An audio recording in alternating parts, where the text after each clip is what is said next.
So, yeah, let's just have fun talking about this stuff. See if we can Yeah, find autism. bringing it. Why do you have that? What is that? Is that a souvenir or is it a souvenir or do you use it? Have you ever been No, to Ocean Beach in San Diego? probably. It is like hippie central, and on their farmers markets on a Wednesday night, like literally every hippie in the entire city just brings one of these. It's the most god Hip awful drum hippie is circle. yeah. I love a god awful drum circle. But I'm jealous of it secretly because I wish I could like tap into what they have, like what freedom they have. I Okay, do. I have there's a. welcome I have in, a. welcome in. Sorry, I don't know what happened. I was trying to have a guest here. Have a seat. Um, and I closed it accidentally, but we're back. So everyone get into your third eye and invite people in here who need to be here. Okay. We're going to talk about creativity in the body. So ask your weird questions about creativity in the body. We started talking about stuff, but um yeah, I'm all about creativity in the body and I feel like people underestimate like the importance of the body. I feel like I've been working with creatives for the last several years and the extent to which people's creativity is disconnected from the actual part of them that gets it done.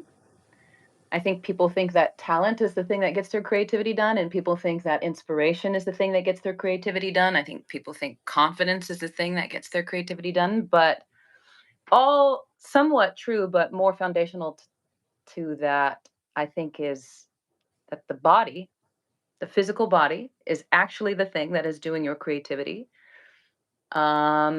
And I think that we're a little fragmented from that, and it kind of pisses me off a little bit in an autistic fashion. Not actual anger, but like I just don't like it. So, yeah, welcome back, guys. Uh, this is my TCM herbalist, and we have shared autism about creativity in the body, and so we just thought, let's do this and talk about people and their bodies in front of people. So, if you have questions about, let's try this. I usually have people just ask me questions about creativity and I answer to the best of my capacity, but I'm not the body expert. I just know as much as I can, like as an opera singer, which Hmm. is quite a bit about the body. But let's see how we can both answer these questions and then see where the conversation goes. So if you're in the chat, please ask a question. Free creativity advice. And while you I get like warmed that. up, Christian, introduce yourself. Hi, I'm Christian. I am a doctor of Chinese medicine, and that entails a lot of acupuncture, a lot of herbology. There's some other tools in the toolkit, but um, yeah, that is most of my day to day. I have other trainings. Um, Anything that I guess my specialty in terms of like part of this conversation is like, I'll give you an example. I was at a coffee shop this morning, Yeah. and one guy walked in, and I live in like a, I don't know, like a semi small town, but I don't see this person very often. But they walked in, and it was like a half-second glance in the way that their shoulders and head were positioned, Mm-hmm. and I'm like typing or writing, and I just like look up and I knew who it was. And I don't know the person's name. I know that they're a server at a restaurant that I go to, Mm-hmm. but I knew who it was because on this topic and conversation of creativity in the body is everybody's posture holds a certain way. No one's is it's much like your iris, right? Like, Yeah, our fingerprint. or a fingerprint. Your body is in its own unique posture, and part of that could Oh, be with like wow. an injury. Part of that could be from I have a friend who calls it a specialization. So like if you're a Mm-hmm. swimmer, you often see swimmers have like really strong Yeah. traps in upper Mm-hmm. shoulder areas Mm-hmm. versus like a football lineman probably has like a really big butt and like quads or something, you Mhm.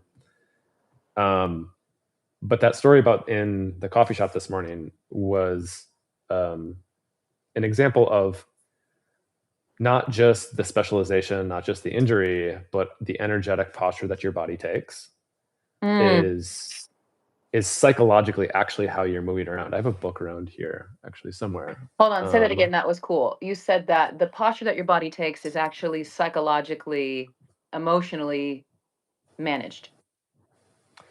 yeah, so Governed, it's so kind of like the posture that your body is in is actually has a psychological and emotional, uh, the psychology of you, your psychology and your emotional body manages your physical body's posture. yes, and then it's also reverse engineered. So a lot of the Okay. time, the way so things happen to us in life, early childhood. We take on personalities. Our personality is defined Yeah. from the ages of like 0 to 7, Okay. and that personality, like who is Christian, is now this like how does Christian brush his teeth? Well, I have this motion. How do I shoot basketball? Like there's Okay.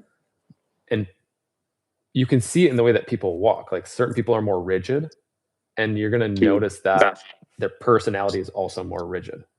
Mm. So if someone, let's say, and like you can look at someone and you can see that even in different cultures, like the Western culture is a very like upper third of the body heavy culture. But if Yeah. you go to like more primal spaces in the world, and not that Yeah. there's a whole lot left, that they're a Right. lot more rooted and grounded. And you can see the way that even that they walk is different.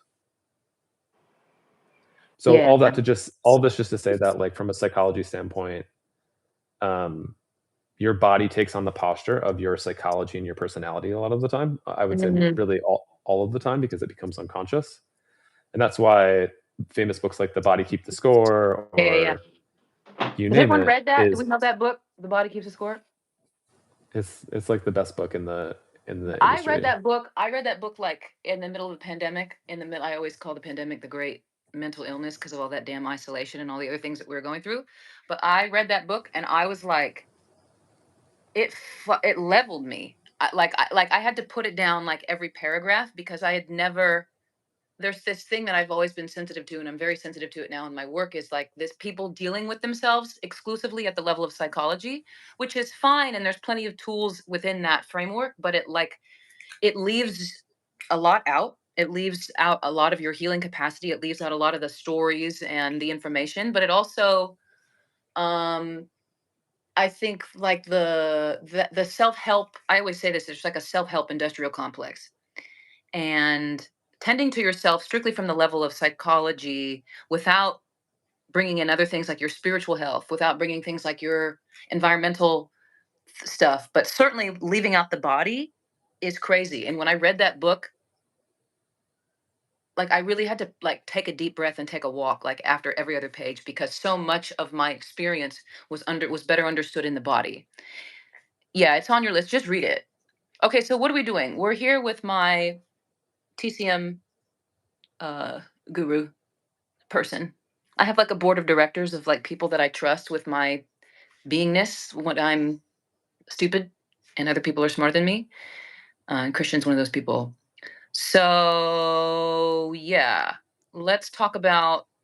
So if you're in the chat, please drop a question. So this is a time for you to ask me a creativity question, and then Christian and I are gonna like nerd out and try to answer it from the lens of the body. Because something that I always say on my page or in my class or with my clients is that creativity is not something that is chased or pursued. That creativity rather is hosted.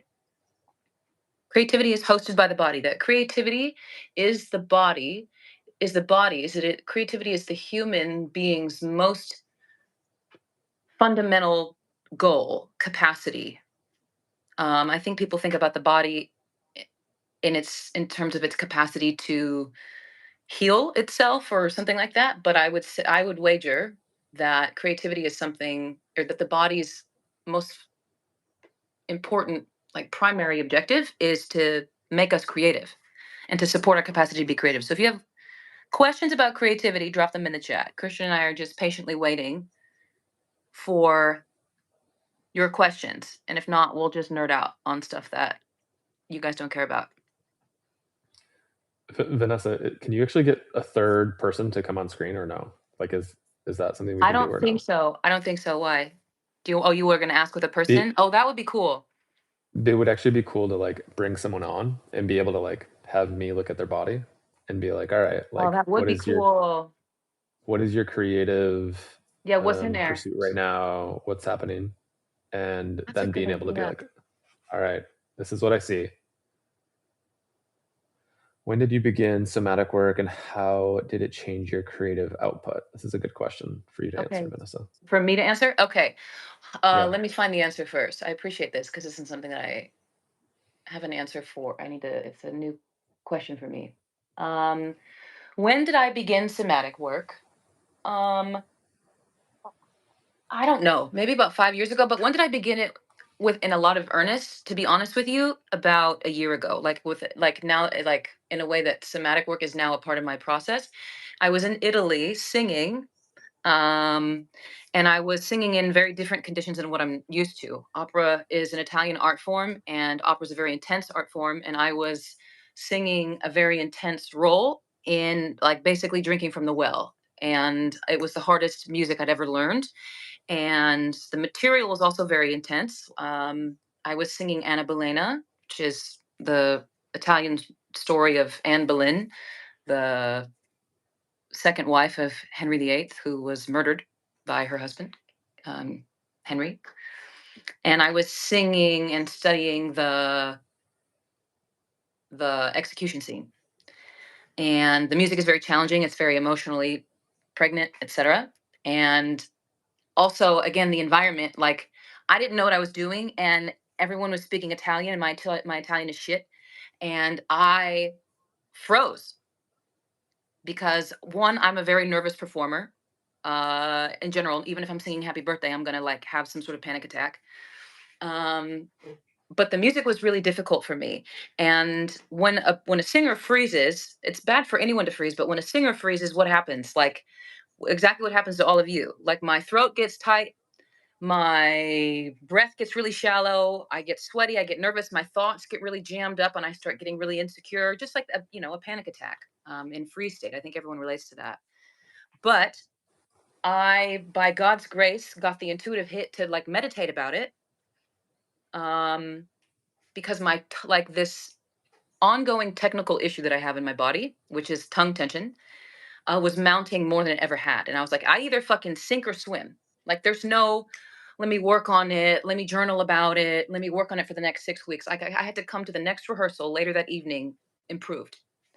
And so I was like, the only thing I know how to do is meditate. But by God's grace, the meditation video that came up on my algorithm on YouTube was a somatic experience exercise, which was basically settling down my nervous system for a little bit and then going into the tension in my body that comes up when it becomes time for me to be creative. I think everyone relates to that. So you're starting to write and then you feel a little tight in your chest, or you feel something in the pit of your stomach, or your neck gets tense, or your jaw gets tense, something like that. You start to get a headache. I think everyone can relate to that in some way. I was going into the sensation. This meditation prompted me to go into the sensation in my neck, in my jaw, in my even in my diaphragm, the base of my breathing mechanism, and was basically prompted to communicate, speak, to lend language to the sensations in my body.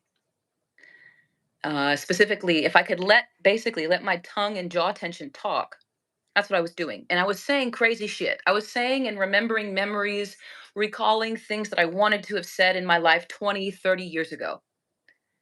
Things that I wanted to say to my mom when I was 6 years old, things that I wanted to say to the bullies I had in fourth grade, etc. And when I did that, it would took me about 20 minutes. I had this huge cry that felt really intense, but also very safe. Like nothing was happening to me. It just almost was like burping, but emotionally. And then I felt this big tingling sensation in my body. And then the tension in my tongue was resolved in a way that my voice teacher and I had been trying to resolve for the last 10 years. Um, And of course, my singing, not only was my singing better because the mechanism was improved, but there was so much less claustrophobia, chaos in my thinking. My approach to singing, which was normally me kind of managing and wading through like all this self-doubt, nervousness, nervous thoughts, being hard on yourself, etc., that was quieted, which taught me that the body has a capacity to support my creativity in a way that, like, for example, if I had just sat down and tried to do that meditation from the lens of like, I'm trying to heal my mother wound or whatever, I'm trying to get over a breakup, whatever it is, that works. But what I found is that pairing my body's wisdom to a creative intention made my body respond exponentially faster. Does that make sense? Anyway, discuss, Dr. Pedretti. Well, I like that one. I like the example that you use for many different reasons. One of the things that she brings up is like, um, hey, she could have sat down and journaled, and she could have gone into like this story about the past or the bully or her mother, but it's a lot more difficult actually if you think about it because you have to figure something out. You have to like almost lock and key, and you have a whole janitor's list of keys as to like, wait, Yes. was it because I believe this thing, or was it because that thing triggered me in this way, or why was it that specific conversation that they said made me feel whatever? But instead of chasing the key, you can Hmm. literally just go into the sensation of like, oh, my tongue, my jaw, it's completely locked up. This is a message coming from somewhere. And in Chinese Hmm. medicine, that it's believed that those messages are perfectly divine in nature. And there's a system in Chinese medicine that measures that and sees the pattern recognition Yeah. as to, hey, all right, like tongue. It's very so in Chinese medicine, the tongue, Hmm. the root of the tongue is in the heart. So it's very common that like there was something going on in your heart that you had a difficult time expressing and getting out, and then the tongue locks up. And we can all have some kind of example of that in our own lives. So let's say you're Yes. having a difficult conversation with someone and it's like right at the tip of your tongue, but you feel like you can't quite Yeah. get it out, Yeah. you know, or it takes a level of courage that like you're just not quite ready for.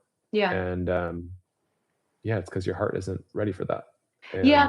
That's something that is so interesting to me. I just work with people so much, and like the tendency for people to be so hard on themselves, to doubt themselves, to think that there's all this distance between where they are now and where they want to be in terms of their creativity. They want to write a book. They don't feel good enough. But the more and more I sit with this stuff, and certainly the more and more I work with people and study their patterns, I'm feeling like, man, brother, one, you can't be confident before you start something. If you're wanting to do something new in your creativity, being confident before you do it is impossible. Our brain's capacity to be confident, to be sure in ourselves before we do something new, that's not possible. Human brains can't tell the future. But deeper than that, you're not broken. There's nothing wrong with you. You don't like your technical ability matters far less than your commitment to what you have to do. And the body has all of the body. I don't know, what am I trying to say? That if you you're nailing it. Your body is holding the position of the constraint that's from getting you there. right, and so and So that it's like, informs what your thoughts are capable, like it informs the parameters of your thoughts. So if I'm constricted in the heart, the reasons why I'm constricted are going to go right into my brain in terms of my thoughts are going to be seeded from the posture of my body. Does that make sense? Or is that sound? it's close. I would add Okay. a little more. So it's like we all have lizard brains. Like this is an ancient system, and there's a degree of the way that the brain is wired is you're wired to look at fear more than anything else, right? Yeah. So if that's what's driving your thoughts, but then you have this creative pursuit, there's this dissonance between your thought patterns and the Yeah. reality that you want to live. and your body is the code because it's actually holding the tension of those thought patterns. So you Mhm. can actually release the tension by unraveling. Really, it's the fascial tissue is the major component, and you start to feel more freedom in your body, which allows more freedom of thinking, which allows ultimately greater expression. Okay. Is anyone related to this? We're taking questions about creativity in the body. People really liked the root of the tongue is the heart. Um, what Someone else? had a good question up there. They talked about they were Sorry. having a difficult time sleeping, and it actually was along the same Cool. lines of um, the heart that we were talking about. So it was Vanessa and I were talking the other day, and there's this formula in Chinese medicine. It's called Ganmai Datsatong, and for people who have a difficult time sleeping, is that they believe in Chinese medicine that your spirit needs to reside in the heart at night, and to feel comfortable and relaxed. But often we're angsty, we're overthinking, but to be able to bring that calmness into the system, this tea is really helpful for. And so it's not always one for one. Like the big thing about Chinese medicine is that Yeah, it's not like everyone pharmaceuticals. has everyone has a pattern. So just because this person was having a difficult time sleeping, that's not the only formula. There's like 5 formulas, and you would likely get closer to whichever your pattern was specifically for you. This is only one of like the 5 that is for some level of difficult time sleeping. And yeah, it's also somatically doing a little exercise before bed, but not like a hit workout, more something Right. calming like gentle yoga or some kind of somatic exercise like you just explained. So, from a Chinese medicine perspective, this is a challenging question. It's a curveball. Forgive me. Maybe it's a little too challenging to answer, but I'm curious. If someone, like I have a lot of clients working with me with a fear of being seen, and there's lots of ways we can get through that. And a huge part of the Villain Challenge is somatic work and meditation. The Villain Challenge is my 30-day course and challenge for creative maturity, where there's rules, daily meditation, abstaining from a vice, 45 minutes of daily workout, and being in the body and embodiment practice, etc. All of these kind of pillars of embodiment that facilitate creative maturity. But people bring questions and specific fears. So, how would you, this is strange, but how would you, as a doctor of Chinese medicine, address a creative person's fear of being seen? Tough question. Or maybe it's not. Yeah, not terribly tough. I mean, Oh, because good. generally speaking, yeah, it would be very beneficial to have some kind of daily ritual where you're tending to the somatic experience. So something more slow in nature. I actually have, even on this channel, I have exercises on my YouTube channel that you could look at that are helpful. Hmm. Most of which are fascial maneuvers. But Oh, fascia. beyond that, Don't get me Ch- started. Chinese med- Chinese medicine looks at fear as actually happens in like the urinary bladder and the kidney. And if you think about it, it's all in the pelvic floor region where it's that represents home, safety, security. Mm, And you can think about that from a standpoint of like, you're not going to use your reproductive organs if you're running from a tiger. Like, there's just no, like, right. that's the first area that's going to shut off for safety and security. Yeah. So, tending to that area, one exercise that you could do is you could literally, so your bladder is, there's a bone right down here called your pubic symphysis, and right above it is where your bladder is, that you could press in and pull up and then arch back and lift your chin, Mm-hmm. and then breathe into that even 3 times really strongly, aggressively through your mouth. So going,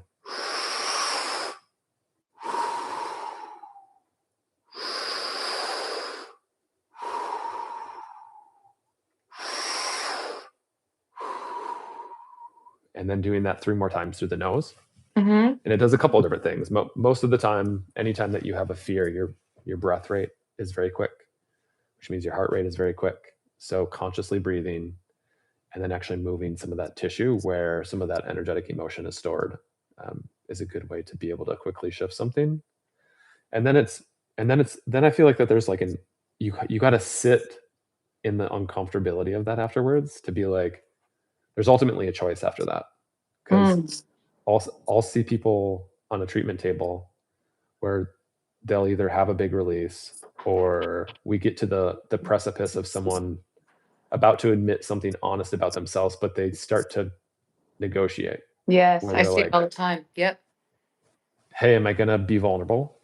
Right. Hey, am I going to admit this thing that I've kept a secret my whole life? Or hey, like, am I going to keep distracting myself? And we're really good at distractions, whether that's, Well, I love that you said that, because that's something that, I mean, that pattern that you notice from a body worker's perspective of trying to clear something up or address some issue in the body. And then in order to do that, you have to, together with your patient, interrogate, go deeper, talk about it, develop new thoughts, make new choices. And you're noticing that from the body perspective, but I feel like that pattern is observable in people creatively. What they call it, though, is a creative block. Or they call it worse than that. They call it, I'm defective. I'm terrible. I'm not cut out for this. I can't do it. The person starts to, what's the word, pathologize, internalize something that their body is trying to tell them as a defect within themselves. And yeah, I think that the body wants to support us to make new choice, well, to make anything new, really, to create, but to certainly to help us make better choices. And I think that if people included their body in their creativity, so like not going to the gym because you want to look good in the summer in a bathing suit, or not going to the gym even to be stronger, but going to like tending to your body with creativity as the topmost priority, I think does a lot. yeah, no, I think that, and even from like a more modern science approach, look, talking about fascia, Yes. there's a couple different way. So for those of you who don't know, you have your skeleton, right? Your bones. And there's some argument whether or not that is like completely structured. Some people believe that the muscles, more so the fascia, actually hold the structure together. So they're like kind of slightly shifting at all times. But Yeah. you have your skeleton, you have the muscles that overlay the skeleton, and then you have the fascia that encapsulates it all. And that fascial tissue is really important in the energetic system. That's where like literally the body keeps the score. Mm. And so from this perspective of, if you're going into the intention of like, hey, I want to like look really good on the beach or get big muscles, you're still holding the energetic plane of and it's not that it's not beneficial, but it's like you're holding the energetic plane of like something that honestly is kind of fluff. Like you'll still get like the hormonal shift, you'll still get What do you mean? Can you say um more about what it actually is? Like if somebody is pursuing that fitness goal, what at least is your take on what they're holding? I'll give you an example. Like, Okay. have you ever looked at a bodybuilder and been like, wow, that person's sexy? Like, is that attractive? That's not You the, know? it's not quite the no reaction. So what I'm trying to say here is that like the like No what someone offense. is yeah, I'm not yeah, that's not I like know, a I know okay, what you mean. let me go a little deeper though. So like you've been in a room where someone walks in and you're magnetized towards them, right? Absolutely. Yeah. That's like, it's just, it is what it is. We all Yeah. have had that at some point in time in our life where like, I want what that person has. It's not it's not because they like lifted a bunch of weights that day. It's because they're actually holding some kind of integrity within their system that Mm-hmm. Magnetic. is magnetic and mostly emotionally clear. So like Mm. you can work on your muscles and you could be the bodybuilder is what I was trying to say. And that doesn't make you the most magnetic person in the room. It might just make you the most muscular person in the room. Like it Right. I doesn't love that. there's a Yes. completely difference. Yes. That like the thing that connects us to a person that makes us radiant to, kind of fundamentally, like from the cosmos perspective, whether or not you're, physically attracted to them or not, but the thing that is most magnetic is a very specific type of clarity, um, a very specific type of coherence within the body. Mhm. And we miss the And fucking point a lot of the time. And then I think, go ahead. Go ahead. let me tie something into this. So it's like most of the time that magnetic nature is just because the person is more truthful, and that means mostly with themselves first, and then secondary they're projecting that out into the world. Okay. My autism is starting. So they're speaking more truth, which is it's a resonance frequency. And truth mostly it means two things. There's a universal plane and then there's like an authenticity plane. Yes. But if wow. Yeah, Keep going. This is good. Keep going. My autism is gathering. So there's a degree of that like that's mostly what healing is the degree of how honest and truthful you are with yourself. And most level of healing is done at trying to get to understand the lies that you've believed or have been hiding, or the fact that you have some kind of emotional debris stuck inside of you that is simply not yours or not true. Okay, And so hold on a second. This is great. Okay, so again, this is not a body. I'm not the body expert. I have a body, but Christian is the body expert. I'm the creativity girly. And please help me. My autism just started, so I'm very excited. But did you like what he was saying about like truth? I swear to God, that's the objective of a creative person. well, that was actually what I meant to say, and I didn't tie it in. It's like, Oh, so when you speak the truth, I forgot what I was really trying to tie in. It's like when you have that honesty and truth within your system, meaning you're not lying to yourself and you're just fully yourself. yes. That's literally what creativity is you're That's what creativity speaking is. truth either through your vessel, or it's like a James Baldwin poem, right? Yeah. Like you read that and you feel it in your nervous system because this person has gathered some kind of truth through their own Wow. experience that also resonates Wow. in, Wow. in the universe. Yes, and that's and I say yes. Okay, Vanessa, I'm trying to rein in my autism. And if you ever look at that man's eyes, it's so Yes. depressed. His eyes are so depressed. Yes. But like It it doesn't doesn't fucking mean that matter. there's not truth in that. Exactly. Oh my God. Okay, but it's like, oh fuck. Go back 2 sentences.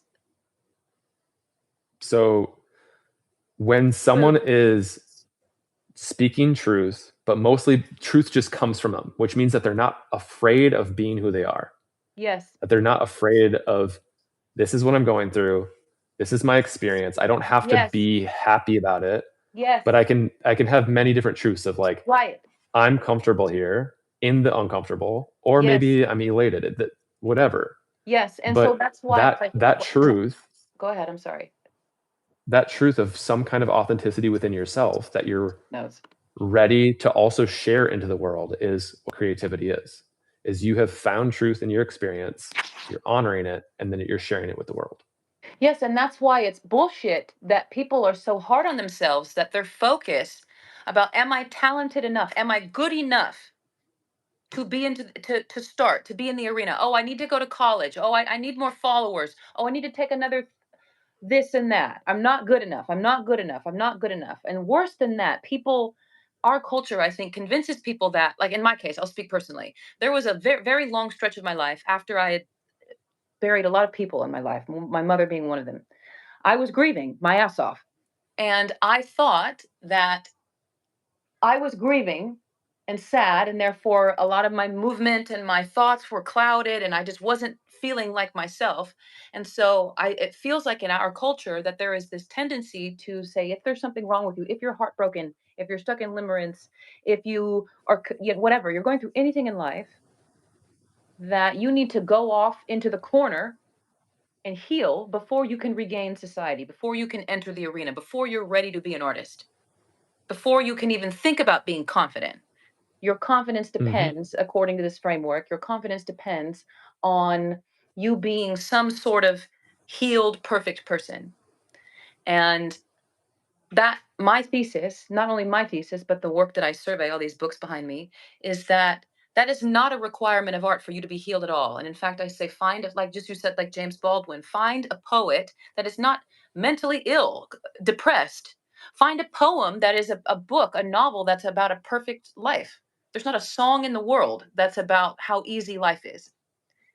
And I think that if people realized what is required for connection and resonance between one person and another person, what is things like you said, this truthfulness within us, this coherence with the body, vulnerability is a requirement. I think that people would feel more confident, and they would just start and they would write, and they would realize that their body is designed to facilitate truthfulness, which includes point helping the body helps us point to where there are blockages, or however you want to say it, where we're lying to ourselves, or when we're listening to a story that is not our truth, or where there are elements of our emotional body, whatever, that interrupt our capacity to be truthful in this almost metaphysical sense. So let me take the example of what you just shared with your mom. So Yeah. an example people is like, so let's say Vanessa is in the aftermath of her mother passing. It's very common, especially in our society, for people to be like, hey, you're going to get through this. Like, hey, everything's going to be okay. But the Yeah. reality of that experience is, I don't feel okay. So the lie is to say, I'm okay. I'm okay. It's like an affirmation that's just bullshit. Right. So, and if you want to bring it back to the creative side of things and how truth resonates amongst other people, is like the reality of that situation is, I don't know if I'm going to make it, and I couldn't be more depressed. Like, this Yes. is the experience, and I feel terrible. And Yes. so that, like, so really, like, creativity is, there's endless opportunities, and you can never be blocked, because it's about coming back to your experience. So, Yes. You can because never be your blocked. experience is the truth. So it's like, hey, write the song about how sad I am. Write the Yes. song about how I'm going to miss this person. Write the poem about how, like, I had a very difficult upbringing. Yes. There's truth everywhere around you, and if you Yes. just share the truth of the experience, it becomes magnetic, and it is what creativity is supposed to be about, which is sharing truth. And that's Yeah. why, Like, like, go ahead. no, I mean, it's just why we're like, it's yeah, I think I could take a pretty strong left turn on where I was going to go with that, about Go ahead. like how some things resonate as being like very authentic, and some things from a creating perspective feels very You're like welcome, someone's Chris.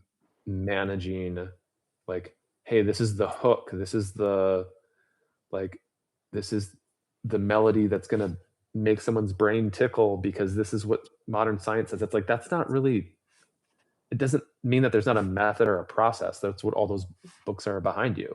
Yes. But like, there's a difference between um yeah, really truly sharing your experience and having that be your truth and resonate with someone else's into the world, Yes. Yes. versus like, even if it's a fraction off, right? Like, it's like 15 degrees. I'm only going to share 15. I'm going to share whatever. I'm going to share Yeah. 85% of my experience. It's like, that doesn't Yeah. resonate as much for a real reason. So I, Yes. I, It doesn't resonate for a reason. Yes. And I always say that, like, I think that creative maturity and something that I'm kind of almost like a creativity activist or in some way is like helping people recover what are the true raw materials of being creative and being an artist and being engaged in art for a lifetime. And I think that the way that we're concerned with creativity is not dissimilar to how people, the things that we do have objections about in terms of like Western medicine, where they treat and isolate symptoms. I think a lot of people approach their creativity like, oh, okay, today I feel friction. And the immediate, today I'm having a fear of being seen. Today I'm doubting myself. Or in 3 months again, I'm going to have some different fear. And the only way that we relate to that friction is as if we're broken. But the real raw, the simplest, rawest materials, the kind of common denominators of creativity, I think, is that your talent is whatever thing makes you feel like you have God in your bones, that there's this something about you that is supernatural, something about you that is a little bit more intelligent than the rest of you. The example I always say when I'm talking about this is that, like, I when I'm stressed out and anxious, I communicate very terribly in my relationships, or I can't do the dishes to save my life, or I spend my money on stupid shit. But for some design of the cosmos, I can sing better than most people on the planet. Not to brag, but I'm saying of 8 billion people, statistically, I'm closer to the top than I am to the bottom, and what God gave me as my talent. Your talent is whatever thing makes you feel like you have God in your bones, and that art is achieved through the technology of talent. But art itself is a technology. Stay with me, everyone. I know it sounds weird, but art is a technology of making God's love accessible to other people. Because to what Christian was talking about, how else am I going to feel seen and heard and loved and held and supported inside of devastating grief? A therapist, even a best friend, even the best friend that you have is still going to help you push to get out of it or to heal or wants you to feel better. But only an artist, and this is something that James Baldwin says, that only an artist really knows and reflects what it feels like to be alive. And that sensation that a person has when they hear a line from a song that just strikes at their heart, or they read a poem, or you have a whole book of poetry, but you remember that one line of that poem because it is so pregnant with that type of honesty. And when you read that line, when you hear that song, when you see that painting in a museum, you immediately feel held by a larger structure. You feel that you belong. When you're listening to Adele's heartbreaking album about heartbreak, you are like, oh my God. Woo! For a second there, it was feeling like I was the only one dealing with heartbreak or whatever it is. But art, once if the artist has the courage to express something honestly, that when they do that, the result is something that allows the audience, whoever their audience is, to experience the grace of an unconditionally loving God.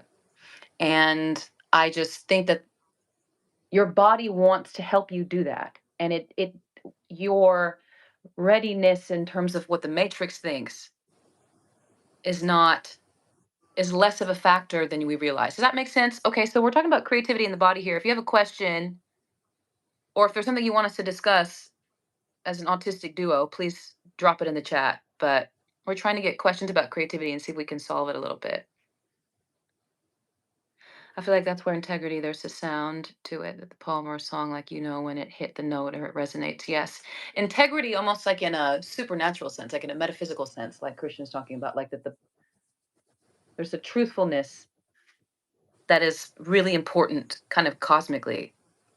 And that integrity of like the integrity between the artist's commitment to that, like feeling something honest and then writing it down, sharing it in some way, turning it into art.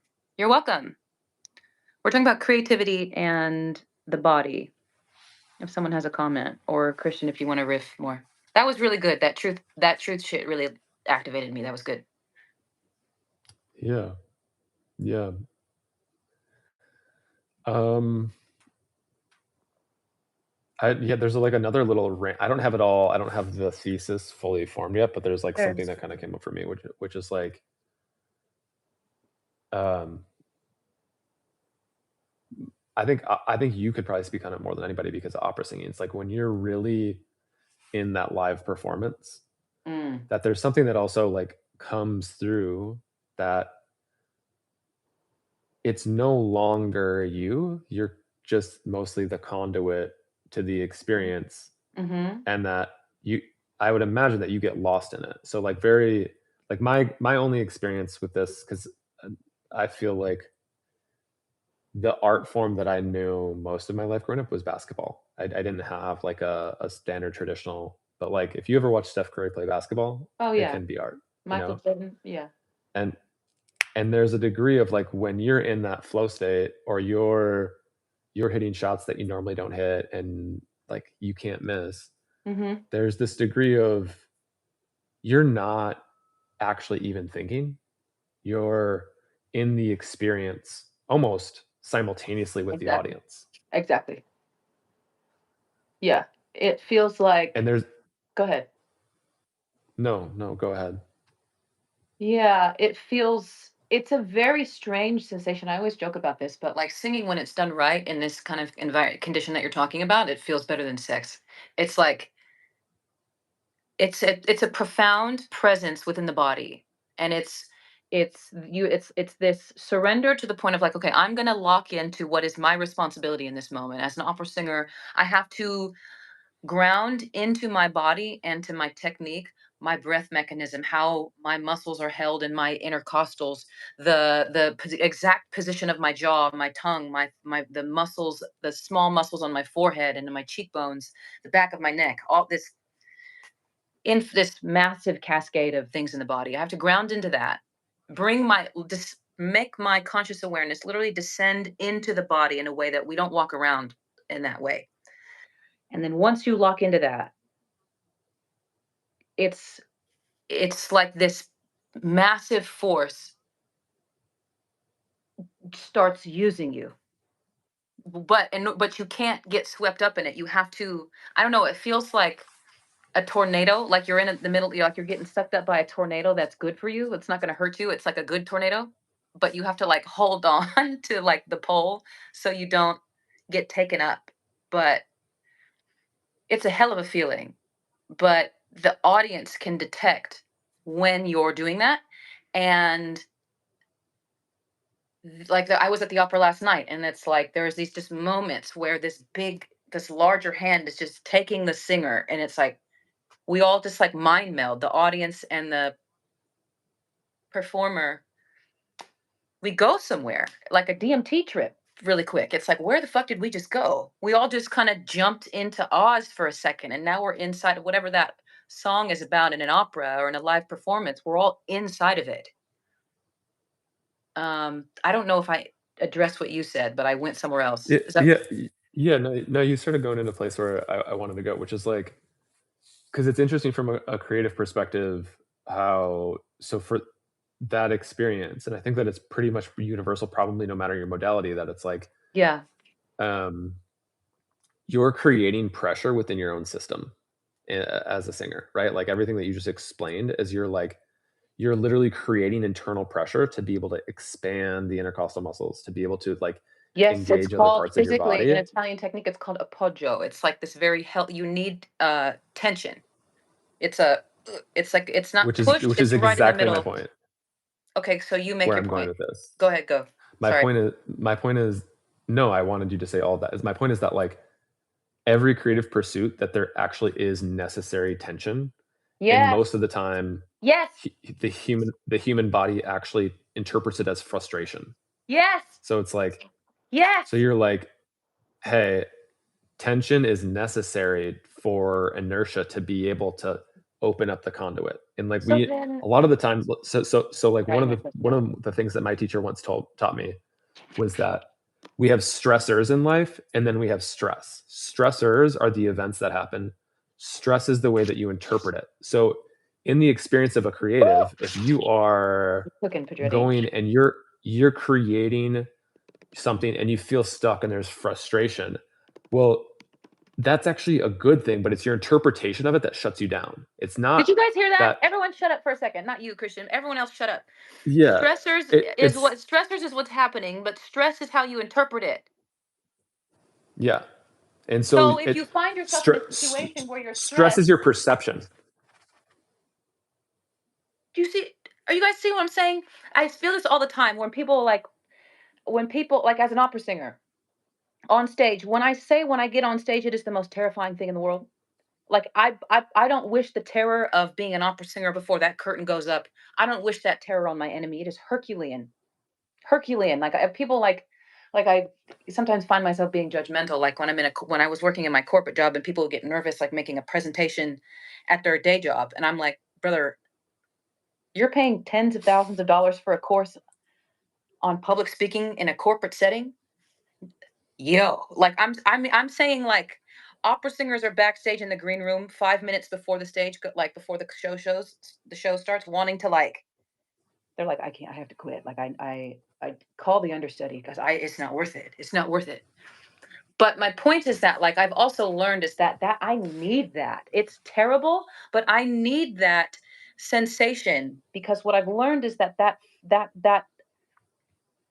incredible vulnerability that I feel is part of the porousness that my physical body, that my emotional body needs, so that the material that I'm singing about is something that can be transmitted to the audience. It's a porousness.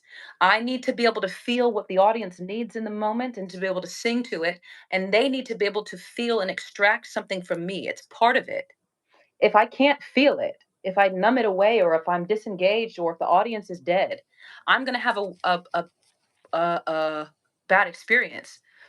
But it's something that I try to tell people. A lot of people have this fear of being seen, and there's videos on my page about, like, screaming at people, and I all of my clients have heard it to me in their one-on-ones or whatever, in some part of our relationship or in my classroom. People are like, "Oh, I have a fear of being seen," and I'm like, "Who the fuck told you that that's bad? Who said that a fear of being seen is something that is bad for you? What if it's required? What if it's necessary? What if that fear of being seen means that you just got was a finish the football analogy, that you just got further down to the first Football down. analogy. Yes, to the football analogy.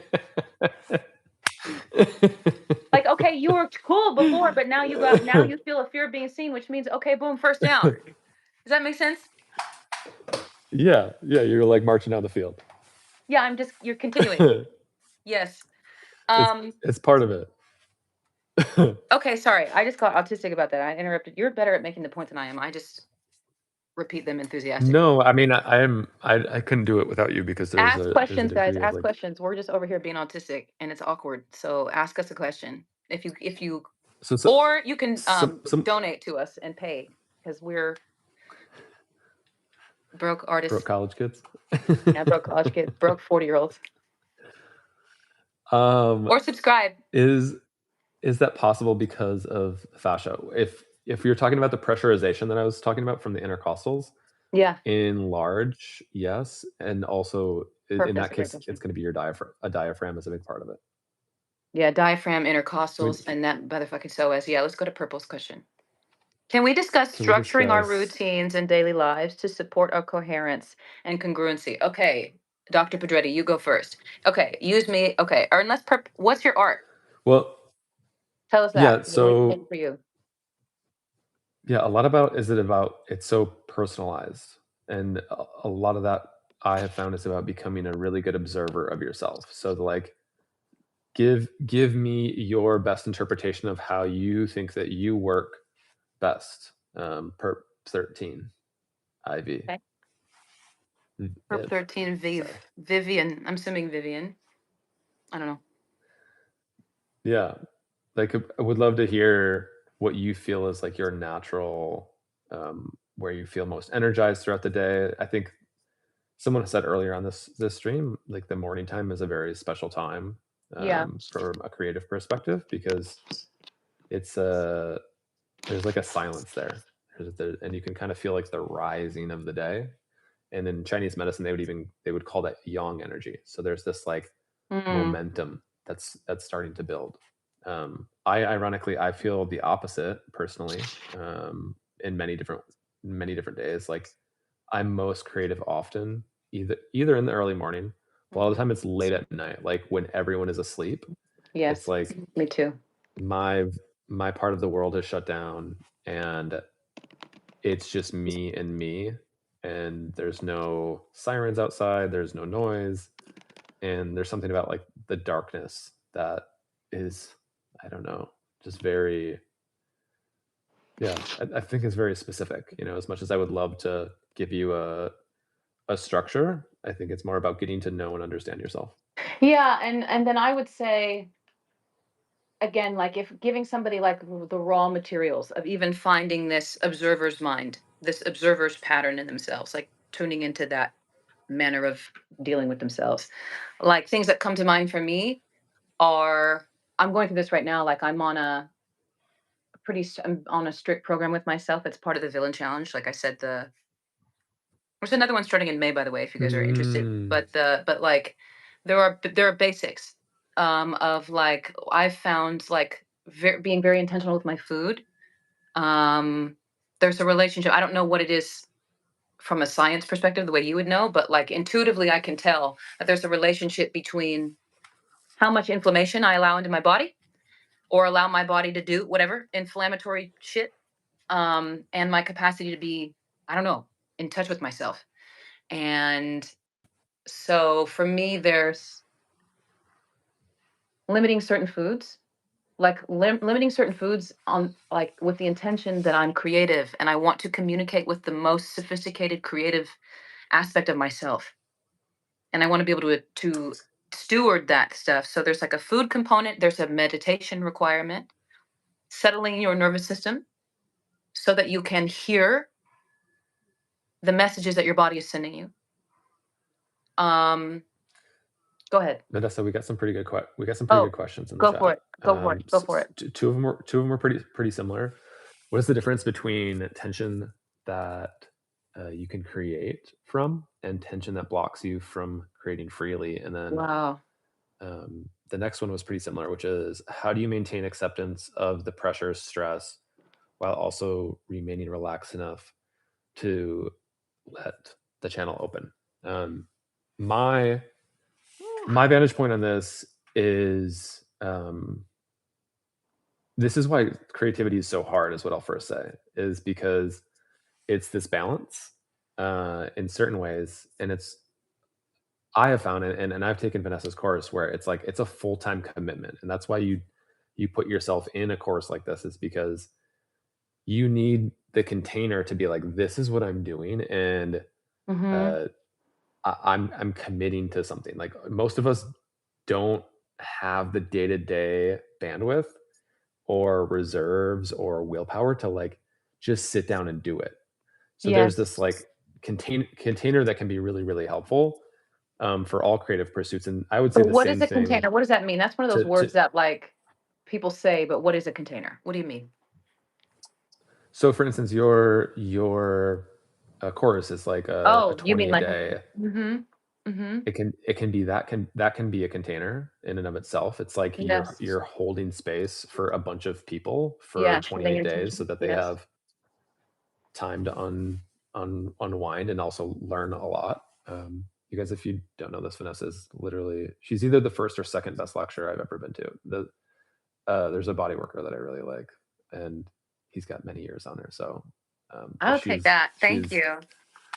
she is like, yeah, Stanford uh, level film class or whatever the famous film class are of teachers. She's so great. Thank But I you. didn't answer the question really. So let me go back to it. How do you maintain acceptance of the pressure, stress, while also remaining lax enough? So this is what I feel, and this is a little bit specific to me as a body worker. And I'll bear with me here. But if you are holding something in your body that is deeply bothering you, and you're and what by that I mean you're like having an experience in life that's deeply bothering you, and you're not actually being honest enough to give that thing that it needs, which is sometimes Mhm. space, which is tears, which is going into the pain Mhm. of it. You have to feel it to move through it. And if you don't do that, that is taking up an abundance of resources in your body, and it's like a browser tab open in the background that just keeps refreshing. You might not actually be on that specific browser tab while you're at work or in your relationship or Yes. playing the sports that you want, or in your creative process, but it's taking up energy and bandwidth. So Wow. my belief is that your highest level of um, importance, or your highest level of what should I be doing, is actually going into the tension. So Yes. literally like committing to it. And this, it is difficult because like a lot of people can't meditate it away. Like, this is why the somatic portion is so important. It's like honoring the tension in the jaw. So, or attention in the body anywhere. So, for instance, a lot of people have tension in their jaw, and we can give an example because I know Vanessa has some jaw tension here and there. So, you want to do a little exercise? No, but yes, just because my jaw is Okay. like somebody glued it together, and I'm just working with it. All right. I glued it. It's me. It's my fault. So, um, Oh, yeah. So just like the exercise that you're doing there, but go do it somatically. So actually, just close your eyes for a second. And for those of you that are looking at me, you have your lower jaw, which is like your chin area, and your upper jaw, which is for here my mustache, but the space between your lip and your nose. So Vanessa, I want you to. I was coaching someone on this from the UK yesterday, so I'm going to use centimeters. So I want you to drop your bottom jaw, drop your chin like 3 centimeters down, and just a little wider, a little lower, and right there. And then just slowly bring that back to where your lips are pursed together, and bring your jaw back up. Yep. And let's do that 2 more times. Nice and easy. Great. And again, nice. You guys just saw that Vanessa had like a little reaction there where like some of that tension was unwinding. And it was just like a blip second where there was a reaction somatically in her body. that's cool. And now I want you to go all the way down to those the fake 3 centimeters mark of where I had you pause. So go there again and hold it. So right there. And I want you to take your jaw and slowly shift it to the left there. So now it's like, there you go, and bring it back to center. Nice. And do it again, go to the left. Do 3 more reps of that. And slowly, yeah. And you might get a snap, crackle, pop. Anyone who has some TMJ there, I get that one pretty regularly. But we're just doing a somatic exercise that we're not seeing in the mind. She's feeling the sensations of what's happening in her body. Good. And then let's go to the right and do 4 reps that way too.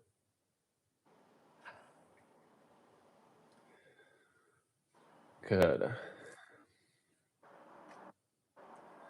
And it's uncomfortable because the jaw actually holds the most tension in the entire body.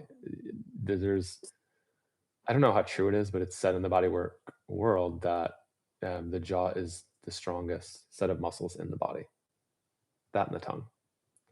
So then, now that you're back at center, I want you to keep your eyes closed and stay right there. I want you to lift the upper jaw now. So the lower jaw stays put. Think about raising the roof of your mouth up. Yeah, see how painful that one is? Yep, yep, and go slowly back down. Yeah. And nice and gentle. Lift on back up. And if you guys are doing this at home, you'll notice a huge difference between dropping your jaw versus raising. Good. You can see even Vanessa's feeling that level of tension there. Good. And you might even notice it up by your temples as you're doing that side of the exercise. Yeah. But at all times, staying with the level of tension. And now that we're back here, so you probably, like, if you guys just look at her, this is more my autism than anyone else's, but like I can see how much more calm and relaxed. Like Vanessa could damn near take a nap right now. And like when you go into the tension, now she feels relaxed to actually be able to do her creative work.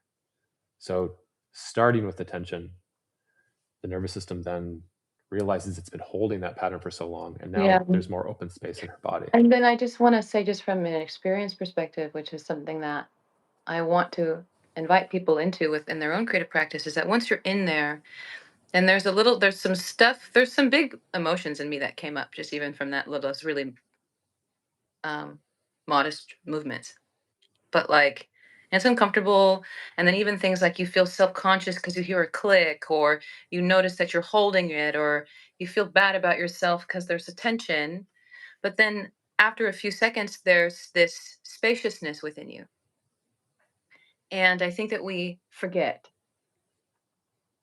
how much the body wants to, how much we feel home inside of not only the result, which is lovely, like this relaxation that he's, that everyone's observing in me, which is very vulnerable, but then also, even in tending to yourself in that way, you start to feel that that's actually, that's where I belong, and that that the all the bullshit in your mind is not home. It's just familiar. But this is where doing that and being there and descending to that level of comfort is what you're supposed to do. Does that make sense? Yeah. Yeah, absolutely, and you can just see here, Caitlin sharing that she Yeah. just noticed a great deal of grief, and it's very common that emotions Same. come up when you do this Same. level of somatic work. Yeah, but it doesn't Yeah, and require a ton. it gets real trippy, Go ahead. Sorry. where, like, I've noticed this stuff in a retreat setting where, like, Caitlin might be experiencing this because Vanessa was vulnerable enough to create the conditions by doing this in front of us, where everyone else had the opportunity to release a similar level and layer of emotion. And now I know Vanessa well enough where, like, she can contain herself and she can be here and be present. But there was definitely something very big that happened under the surface there. Thank you for exposing that. No, I'm happy Yeah. to. It's yeah, especially just because, just like from the level of how we engage with people online and what we think creativity is and what it takes. But it's really, man, it's not that performative thing. It's not the, it's like when an artist drops a new album and then you have to, and then you take in all of like their PR and the marketing content about what it took. It's that stuff is cool, but it's not what creativity is. Creativity is like having the courage. And so, someone, I wanted to answer the person's question about how to accept this tension, how to accept what you have to do. And it's almost like this spiritual commitment, devotion, like like understanding that creativity is not a tradition, or excuse me, that creativity is not a vocation, it's not your job. It is sometimes by God's grace, if that's what you want, but it's a tradition. And creativity is the primordial tradition of our species. And how to accept this friction, this tension, how to hold it. I think, at least for me, my answer to the question, different from Christians, at least in some way, is there's a devotion that a person needs to say, okay, like this is what it requires. It requires my vulnerability. It requires me tending to myself. It requires me walking through difficult emotions and trying new things, etc. It requires that of me. And the undergirdle, the acceptance that that I need in order to do that can only be provided to me by something massive like spiritual conviction. And like it's less about me leaning on my own faculties and me trusting the more divinely ordered everything that insists that I do think about my creativity in this way, and that I'm cool, to that I'll be all right. Does that make sense? Is that good? Thank Yeah. you. I think we got to wrap up here, but if you would like to support this kind of content, shameless plug, please like, subscribe. I think there's a modest subscription. It's called Supporter, where you get some free content that I'm just starting to roll out. But your support would mean the world to me. And it allows Christian and I to spend our unemployed days on the internet. Well, at least it supports me. Christian, I gotta throw something new on the back end, but we can start. If I get $5, you can have 50% of it. Sure, certainly. Someone help me with $5 so this doctor can feel like it's worth his time, please. Or you don't have to. It's up to you. But I think, yeah, okay, Christian, where can we get in touch with you if we want to get poked? Yeah, I have a practice in Pennsylvania. I'm an hour and some change outside of New York City, Do you do, like, but online stuff? Like, if I I couldn't do. get to PA, But could we yeah, I vibe? was just working with someone from the UK this Oh, right. week where we did that exercise. So if you guys want to do coaching calls, my Instagram is Tai Chi Cowboy. Thank you, Um, Caitlin. That's so Caitlin. and Oh my god. Christian, I'm gonna send you $2.50. Caitlin just gave me $5. that's so sweet. Thank you, Caitlin. I'm not sending him 2. But yeah, I don't even know. I don't even know what my account is. I think it's taichicowboy.acu on On Instagram. But you can contact me then It's very cowboy of you to there. not know. And I'll yeah, find it and yeah. post it in the chat because he don't know. Oh my god.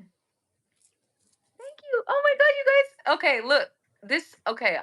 If I'm still an artist with vulnerabilities and that your support means the universe to me. Thank you. Because I'm over here fucking being vulnerable and shit online and thank you. Also I have bills to pay. Okay, Christian. We can split this. Thank you so All much. right. Thanks, guys. Okay. Thanks for having me. Bye. Bye.